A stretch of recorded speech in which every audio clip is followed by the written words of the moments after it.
In this video, I'll show you the daily usage limits for NotebookLM across different access levels so you know exactly what to expect.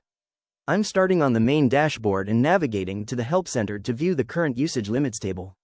You can see there are 4 main tiers: standard, higher level, expanded level, and highest level access.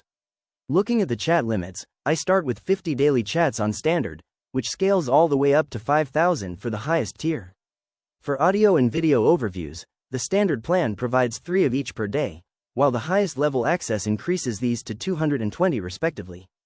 As I scroll down to look at tools like reports, flashcards, and quizzes, the limit starts at 10 per day and reaches 1,000 per day at the top level. One notable feature is mind maps, which currently show no limits regardless of the access level I'm using. Deep research starts with a monthly limit of 10 for standard users but grows to 200 daily sessions for the most advanced tier. By checking this table regularly, I can ensure I'm using the right tier for my specific workflow. If you found this walkthrough helpful, please consider liking the video and subscribing for more quick tips and tutorials.